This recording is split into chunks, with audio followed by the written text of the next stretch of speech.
All right, welcome everyone. We have another very special episode of Big Free. This is the fourth edition. We got, of course, Brian Rast, and join us today, Phil Galfond, the man, the myth, fresh off a brand new PLO course he's developed. Phil, what's going on? Not too much, Jeff. Good to be on. It's good to be on. I know we just did our own thing on the side. Now we're Big Free. We got Rast in here. Rasty, what's going on? What do you got going on, Rast? You got, it's like Kobe. You got a tribute in the background. You look fresh. You look like you hit your cold plunge, did your weights, and you're ready to go, man. Where are you? Are you in Brazil? Give it to us. What's going on? I'm in the US, but yeah, man, I've been healthier than I've been for a while. I'm working out regularly and doing all that. Like life is good. Very, very good. And Ras and I, people are here. They want to hear from Phil, though. Phil, what have you been up to? Give us what's going on in the new year. I know you got the new PLO course. You're a dad. There's a lot I've seen been happening in the news with you. So give us like your real quick 2022. What's been happening?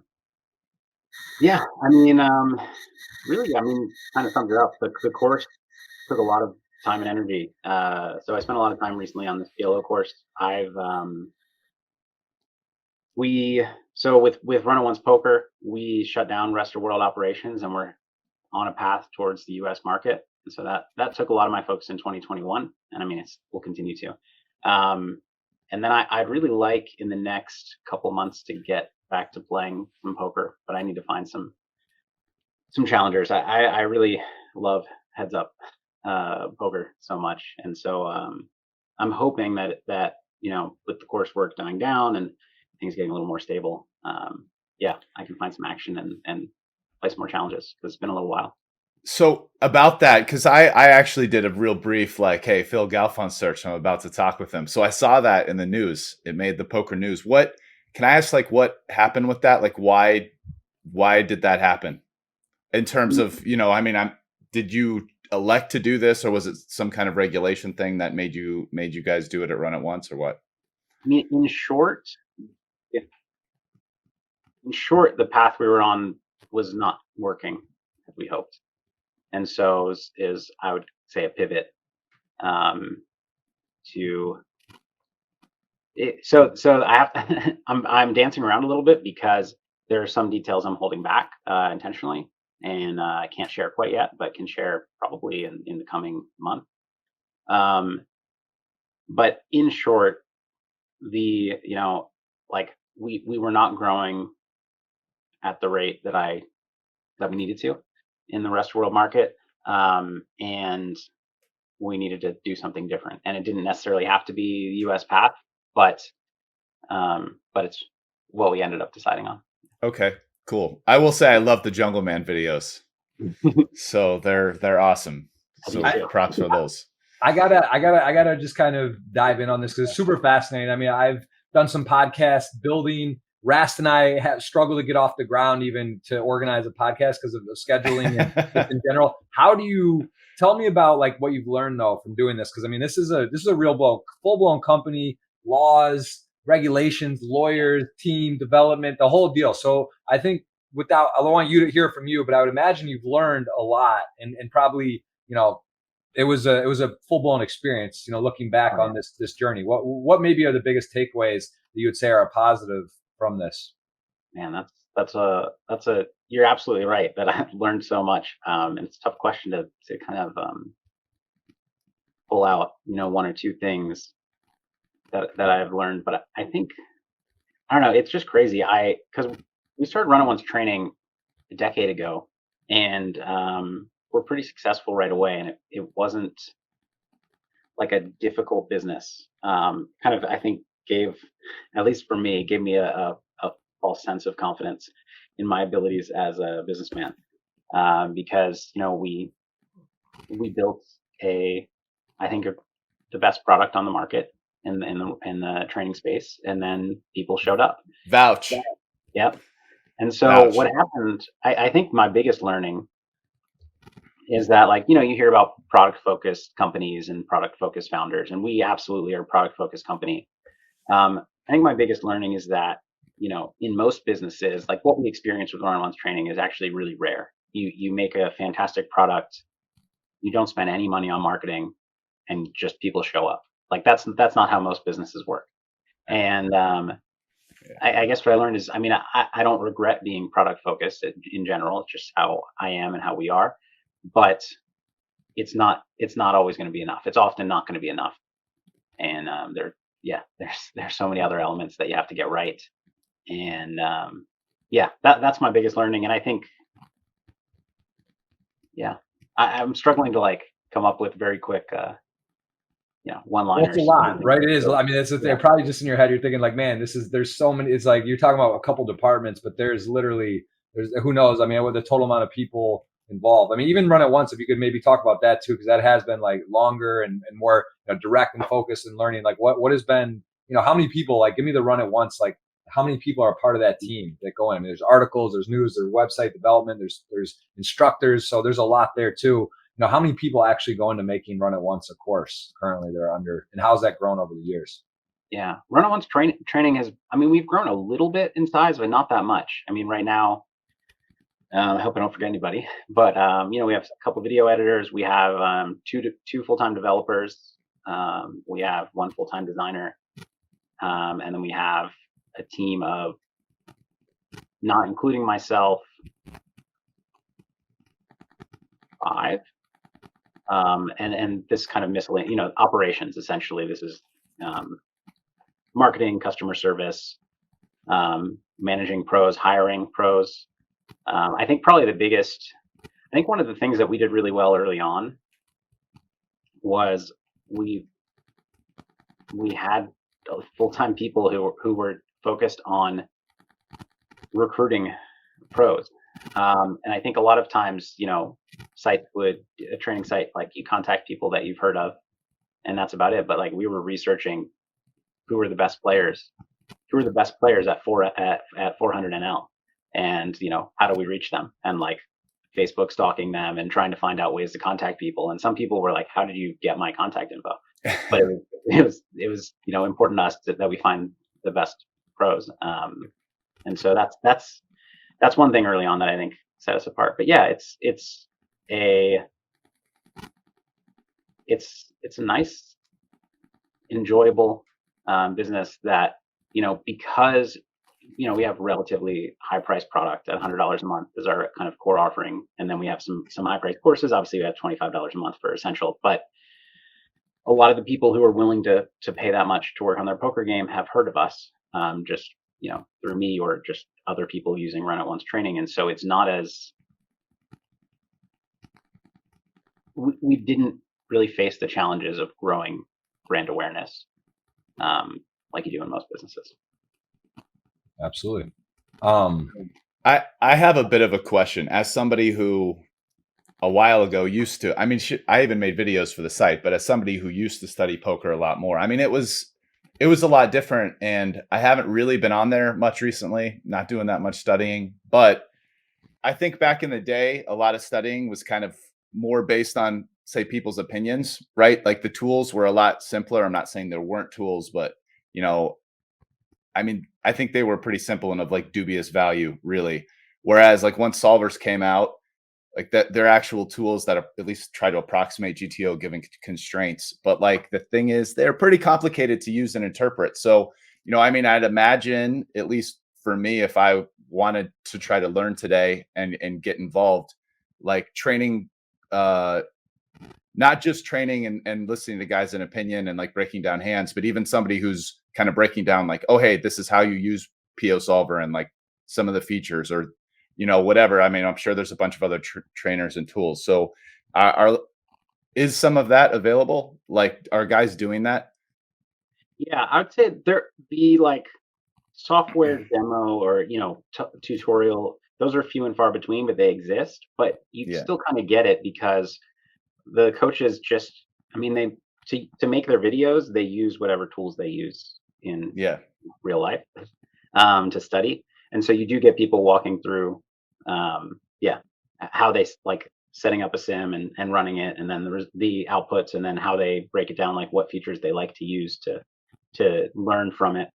And like you said, there are a lot of other tools that people get similar info from. I think for a little while, I was nervous about what the rise of solvers meant for the business of training videos in general, because there are answers. So like the old videos 10 years ago are like, this is what I think you should do here, and this is what seems like a good play. And now there are actual answers. But I think what I've learned since studying solvers is that there's too much to extract from them. And so not only, I think it's a couple things. Not only does it help to have really strong players explaining what they take from it, and kind of, sharing heuristics that you can actually process with your human mind, because we can't do what a solver does when it figures all these things out.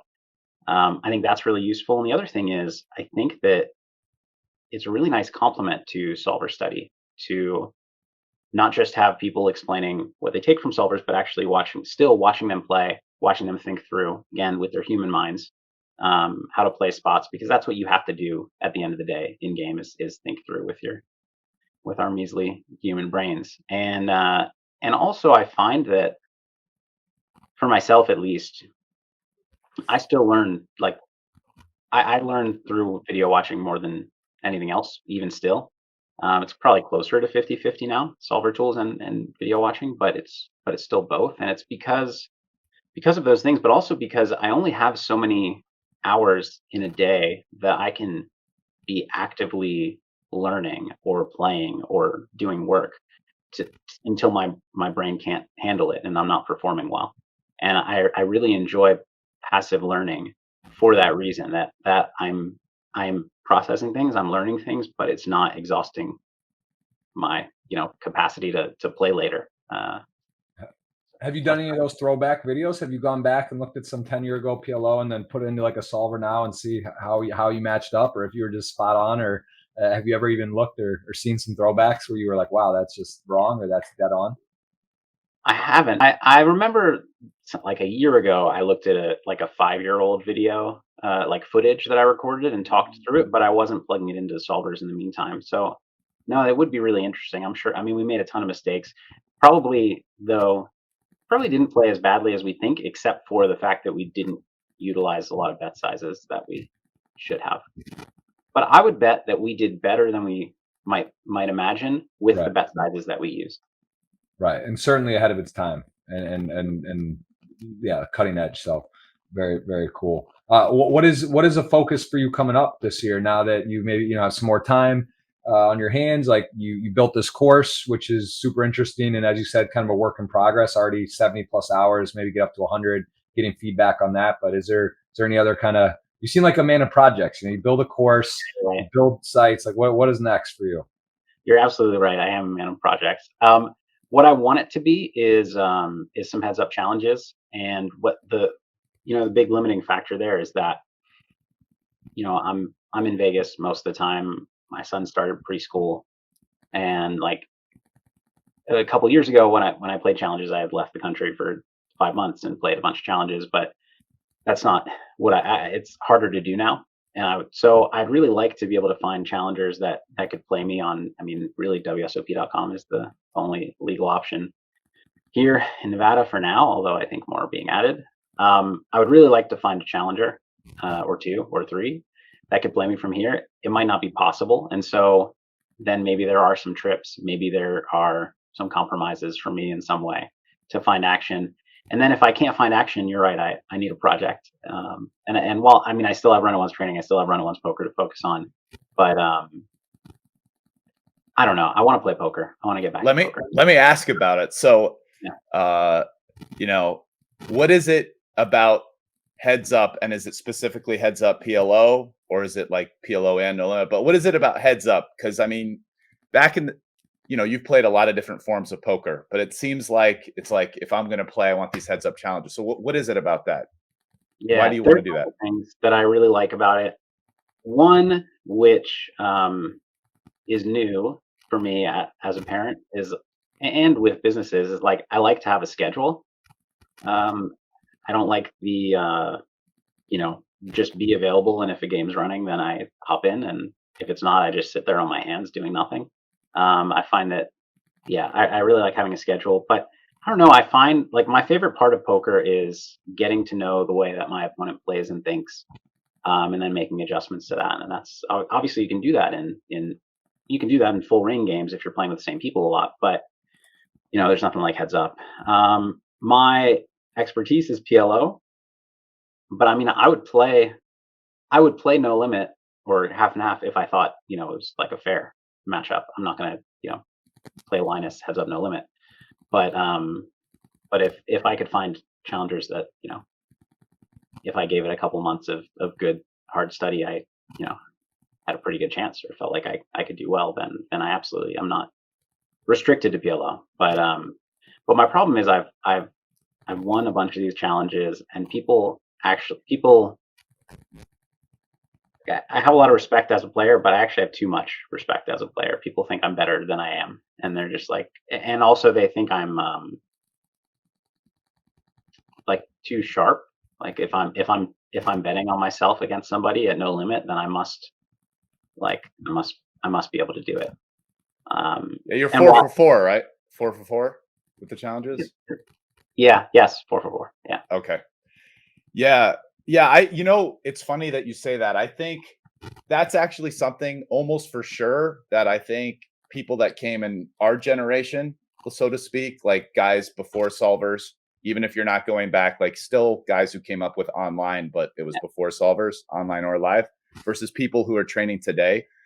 I mean, I would not necessarily, right? There's always exceptions to any generalization. But I mean, I would guess for sure that people from our generation are going to be like better at just exploitative adaptations, because that was like essentially what we were doing, right? I mean, yeah. It's not like there was, people had their theories, but people who actually thought that whatever theories were, GTO or something, it's like, oh, the balanced versus exploitative. There's just people's theories about that, right? So yeah, at the end of the day, the people that had a lot of success, I feel like in our generation, were the people who learned what their opponents were doing and started taking advantage of it, whether they were really good or, obviously when people are bad, that's not as difficult, but yeah.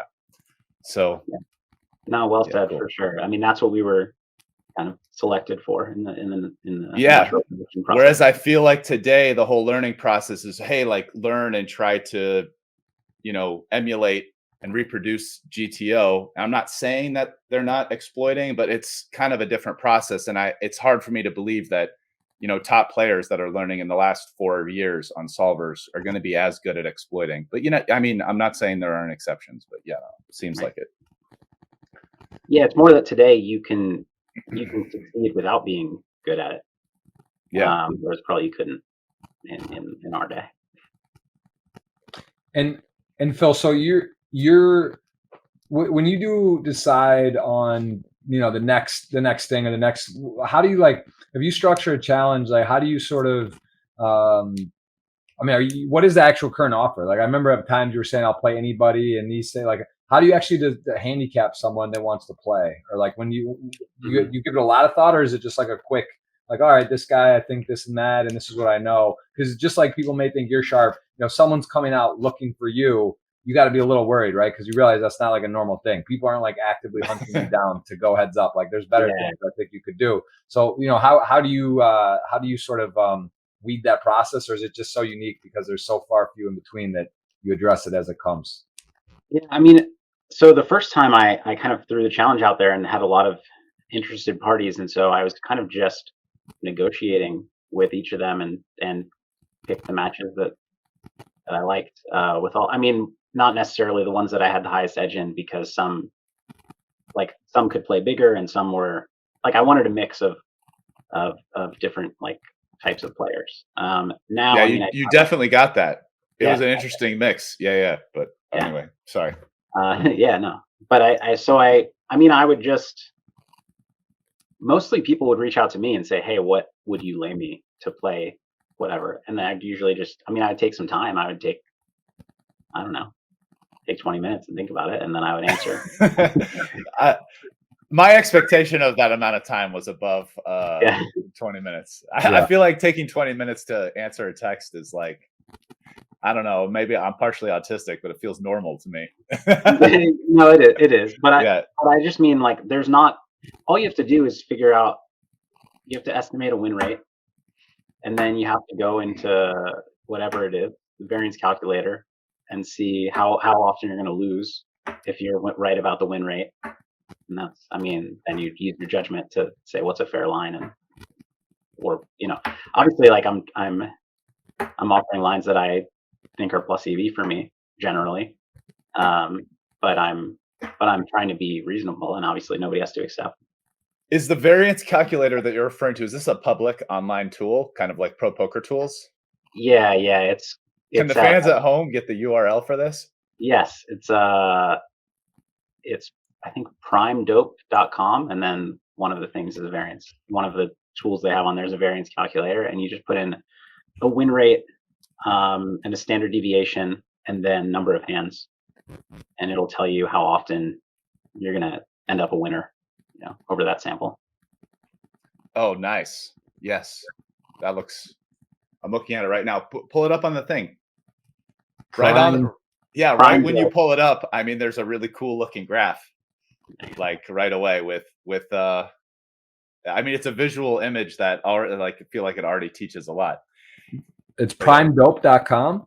Yeah, I made a lot of headway in my career with just like publicly available URLs. I mean, my learning mixed games was like me going to propokertool.com and putting in like 3rd and 4th Street odds, and then like thinking about it. I mean, that was like me learning mixed games, basically. Yeah, me too, but it didn't work for me. So very interesting. All right, and then playing with good players, So getting my ass handed to me in stud high by guys who are really, really good, and being like, "Oh, what's going on there?" Okay, yeah, that's a great way to learn, honestly. And what about tournaments? Do you have any itch from tournaments anymore? I know Poker Go locally there is some higher stakes PLO tournaments that have gone on. Obviously, the World Series, there were some big buy-in PLO tournaments. What about tournaments? Is that in part of your mix right now, or not so much on the radar? Not on the radar right now. I mean, it is like, if I end up with no ability to get online action, then if I want to play poker, it becomes something I need to think about, because it is here in Vegas. It doesn't, I mean, it is scheduled, which is kind of nice, although the schedules are, it's a little more grueling. But yeah, it's something that I would have to think about. I mean, the thing is, I wasn't playing much poker, and I studied heads up PLO, and I got good at heads up PLO. So I could do that again with a different format, but I'd rather not have to learn, like tournaments are completely different format. I mean, even so, PLO tournaments I probably do fine, but if I want to play in any of the no limit tournaments, like, I feel like I'm starting from scratch almost. So it's a lot of work. I'll give you some just like personal how I feel, right? As somebody who kind of took a step back, wasn't playing that much. I mean, I did play more tournaments than you, but I'll tell you, like, WSOP tournaments it's like a way back time machine a little bit. It's pretty nice. Like, you're going, and I mean, it's just not really about playing GTO at all. Right. I mean, like, people are kind of, especially like the sub 10K ones, like, people are making all kinds of mistakes, and it's just about like, okay, so this is how I try to play against this guy, So I don't know. I mean, they're fun.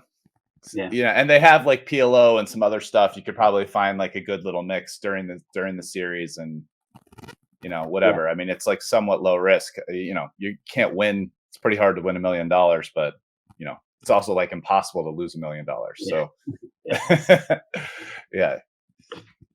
And Phil, your plans in terms of, like, I know you had this challenge, and I literally don't know, because this thing with Brandon Adams is actually a friend of mine. I didn't talk about it. I know you guys were playing at resorts. What was that even about? Like, you guys there was a discrepancy about some time and stuff, but what was that like, and how did you choose resorts? Like, they hosted it, or could you give me just like a little bit of details on it? I'm like the most anti-controversial guy. I really don't know. I just remember hearing, I know there was an argument. I think it got resolved, but like, all in all, did that all kind of get sorted out and that work out? Because I really don't know what happened. Yeah, it all got resolved. We kind of picked resort. I mean, I was just asking around for people that wanted to host it, and I don't know, got connected to a poker manager at Resorts World who was really cool and made it nice and comfy. So we kind of picked there. It wasn't super strategic. We had a disagreement about. In short, we had a disagreement about using. So we had shot clocks for each decision, and we were playing a certain number of hours, and we had disagreement about how to use the shot clock, like what's allowed within using your time frame. And I actually kind of went into the match assuming that. Obviously I'm biased. I'll give I assumed that he used the shot clock to his advantage because we set up rules for it, and that's what you do. And pretty early on, it became clear that he was taking more time than he needed to in a lot of spots, and being kind of obvious about it, which I was fine with. And then there got to a point in the match where it became advantageous for me to do so, and I did. And he was not happy with it because I was doing it he wasn't happy because I was doing it more. He didn't really say he was doing it, even though it was obvious, but I made it obvious that that's what I was doing. And so then he took issue with it. And I think kind of my whole stance is, if he was doing it and I knew he would in an end game scenario where it would benefit him, I just have to protect myself and do the same thing. But he didn't agree. Anyways, we got some arbitrators and resolved it, and actually ended up we actually ended up making a kind of settlement agreement on the match, because we got very close to the end. I had a small lead, and Brandon basically said, this is we were playing a really weird end game scenario where it wasn't really playing poker. It was heavy ICM implications essentially, as we counted down the number of hands left. And he said, I studied a lot of heads up PLO because I wanted to test myself at heads up PLO, not this thing. And so he offered that we had a weird kind of a weird stipulation of the bet where if I lost the live match, we would play an online match, but if I won, we would not. And so he just said, how about we wash this? So I was probably a 3-1 favorite at the time to win the match in the side bet. He said, how about we wash this? You take the amount that you're up in the cash game, but we wash the rest of this and the side bet, and then we just play the online match. And so that's what we did. Interesting. And that is all finished now. You did play online, and was that public or was that not public, the online match? Yeah, we played online on WSOP.com. We only ended up streaming one session. Okay. I think we played 6 sessions. And I ran hot. He called it quits early in the online match. He genuinely ran. I ran super hot. Right. So here's the question about that format. So why not just agree to play an amount of hands and just have a buyout if somebody wants to stop early, as opposed to betting? Because then you do create this weird ICM where you also win a certain amount of money by being ahead after X number of hands, which is antithetical to at least cash game play if somebody wants to do that. You could want to play that format. Why choose that format then? Do some people like it? Do you like it, or what? It's funny. I don't like it. I don't think anybody likes it, but it is more entertaining. And so a lot of the matches were streamed online, and it's good to be able to have a true winner. And sometimes, in some cases it came down to the wire.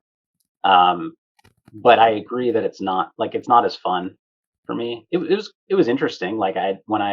Especially in the first match with Venny, where it actually came down to the final few hands. I'll probably never play poker like that again. It was a very interesting spot that I found myself in, and had to think of things that I probably will never have to think about again. But yeah, I agree. I think I would definitely consider for future challenges the format you suggested, where it's just a buyout if you don't finish the hands. But it's a little worse for entertainment. Yeah, no, for sure. Very interesting. Yeah, that was interesting. And Brandon though, because he's so I guess my question is these are these a lot of times it's just a challenge people want to because you are kind of had the throne on this, similar to the duel or one of these things, because again these are top ranked players or guys that think they're great for the most part that are playing you. What is the allure, do you think, for someone to want to play you? I guess it's you're handicapping though, correct? So it is kind of fun. Now you're getting to sort of see if you can get a good deal per se. Maybe your worst But there's some big gaps on some of these abilities, right? So, do you like more the closer edge gap, or do you like sort of like when, Bill or someone who just comes in and is like trying to fire and go for it? Or is that even scarier, right? Because there's like a bigger skill gap maybe you're giving that might not be right. Yeah, I mean, I like action, so whatever I can get. But it is, some people came in because I was laying long odds, like my match against Chance and Bill. I think they both had 4-1 odds for different numbers of hands. And in the online match, I think I'm forgetting now, but I think Brandon in the online match had 4-1 as well. For all different number of hands. So like there are some long odds ones. Those are a little scarier. But yeah, I think honestly, I like the close matches because what I enjoyed about the beginning is that I was the underdog, and it's kind of a fun place to be fighting from and working and studying from. Whereas lately I haven't been, which is, I mean, still, it's nice to play with an edge, but yeah, I lay odds to account for that already. For sure. Very, very interesting. And what about NFTs and such? Are you involved? This is, Rast and I are pretty into it. We like it. We talk about it a bit. Is this something that, have you thought about, doing? Have you studied up on NFTs? Do you dabble at all? Are you bullish, bearish? Give us a little bit of a sort of that genre, crypto NFT sort of world. What your thoughts are? I mean, I probably know way too much about it for the amount that I dabble, which is like not at all.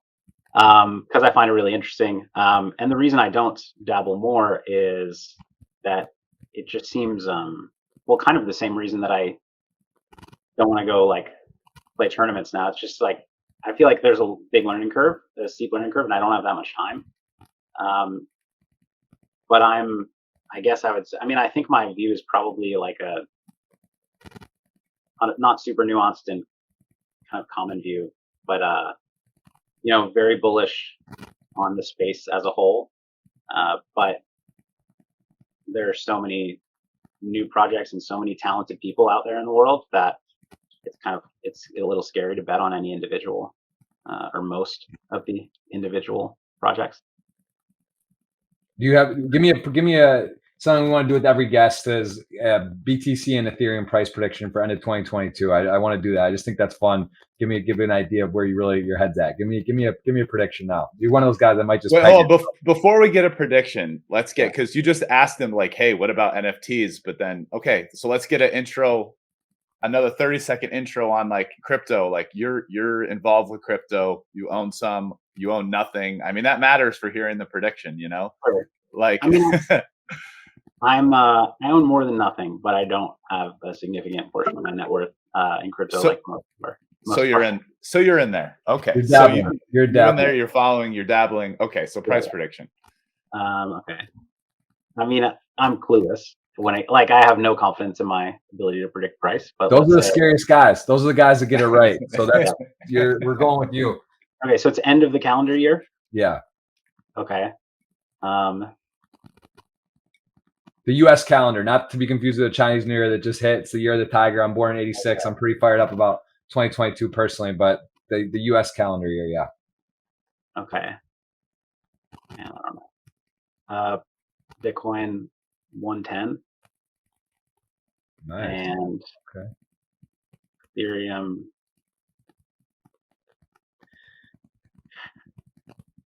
The man is really not bearish. You might have a little more in the dabble. This is like, he's really considering this. This is you have to. Yeah, I'll go 7. I don't really know. I'll say this as a massive bull. I am like long-term bull, right? Yeah. I mean, I do think predicting short-term prices is, and I've dabbled in trading, is like fucking. I listen. There's guys who are world class at it, but it's a tough game. We'll see what happens this year. I think it's just going to be an interesting. I mean, we've had like a secular bull market for like 14 years, and it's one of those things where they're raising interest rates. Like stocks might stop going up, at least temporarily. Like I'm not saying but maybe they go sideways for 2 years. We'll see what happens with crypto during that environment. You never know, though. I mean, there's a whole bunch of other factors, like other countries start adopting, spot ETF approval. Like, there's a lot of stuff that can happen. Just people want to stop selling at 50, and people keep buying. It's hard to say, or the market crashes. So I was curious what you're gonna say, because like honestly, if somebody came on and said like 34K and someone says 110K, it's like I actually think they're all like totally reasonable guesses based on the way the rest of this year plays out. But yeah. But only someone's going to be right, Ras. We're going to get yours every time because it's going to update. We're going to have guests because we are committed and we're driven men. What's mine? Your current guess today. End of year. I'm going to go end of year. I'm going to say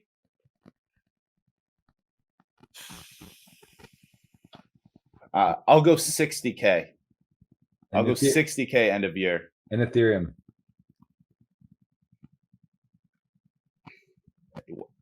You guys are pained. I'm just going to rip off a number like 60 a and 4. 60 and 4. I don't know. 60 and 4. Yeah. All right, 88K and 7,700. That's so I'm going. Well, here's the thing. Going ATHs, baby. I almost like if it's an all-time high, like end of year's all-time high. I almost like Phil's guess like more. That's what I was thinking. It's like we're not going sideways for like 2 years, and then it's like we're gonna pause at like 85,000 for very long. That's not happening. When like 70 breaks, we'll be over 100 pretty fast. So my opinion. I agree, except I think it's going to have to get caught right in that time zone. So I kind of feel like it's like you're either kind of guessing somewhere in the like 65 to like 35 band, or you're, it's like total breakdown, or which I'm not on that camp, or it's like, like Phil said, like breakout. But listen, not like guys, you can your guess is like mid breakout. Like you're really trying to hit it on the way up. Everyone gets to have a number, Rast. I like my guess. You heard it here first. How about 88K and 7,700? That's what I believe. And listen, if it's ATH, Rast, should we do a giveaway? Should we commit to a giveaway if BTC and ETH are at all-time highs at this day on January?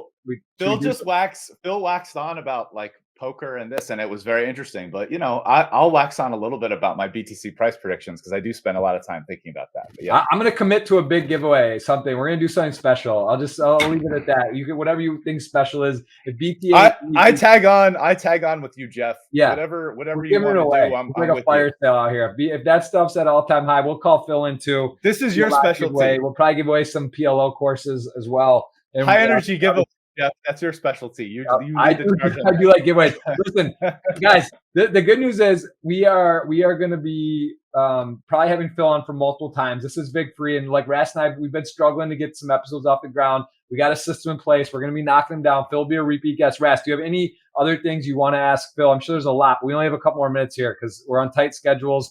And from Phil's side, more importantly today, it's Valentine's Day as well. Our ladies need some love too, so let's be cognizant of that.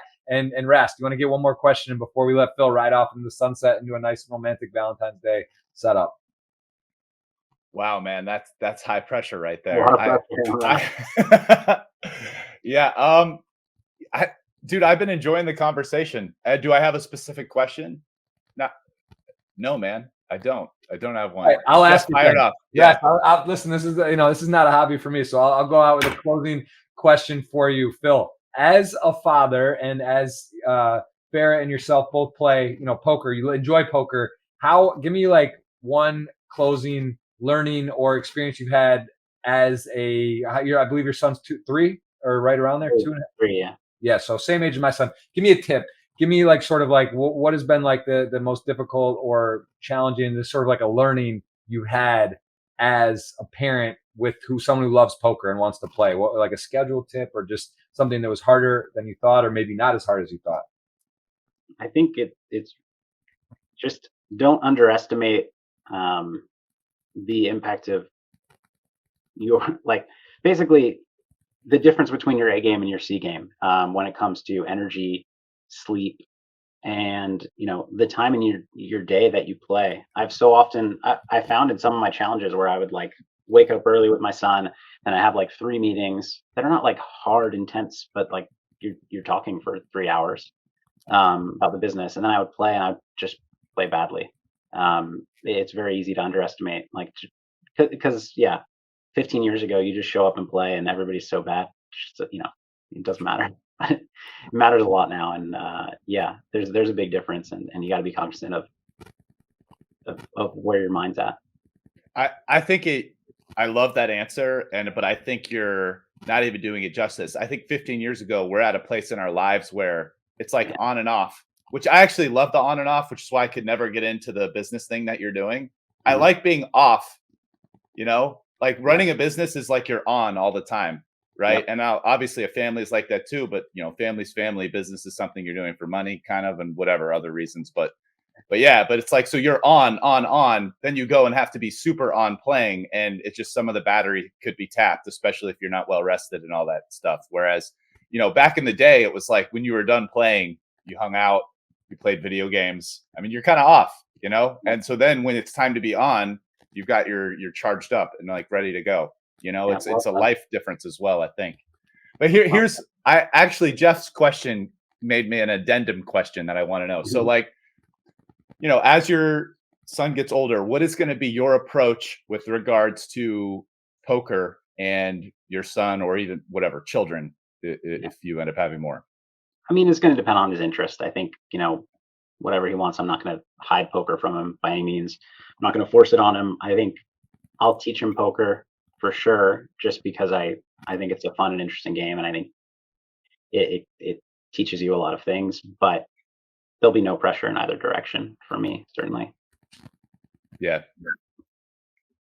Beautiful. Well, listen, guys, this has been a treat. I think we've learned a lot. We've covered a lot, and we will, like we said, Phil will hopefully be on at least maybe early in the new year. We can talk about our price predictions and do a 2023, and Big Free will be flush with episodes and guests, and Phil will be maybe one of our first repeats. So, Phil, thank you. Big Free podcast episode number 4 in the books. Brian Rast, Jeff Gross, Phil Galfond. We'll be back for more, and we do appreciate it. Make sure you check out Phil's course. Phil, how much is it? It's currently what, $15.99, $16.99? $14.99 during early access, which should be for another little while. I mean, month or two. It depends on when this gets released.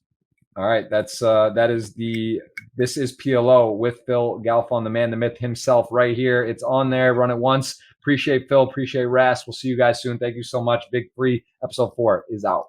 Peace.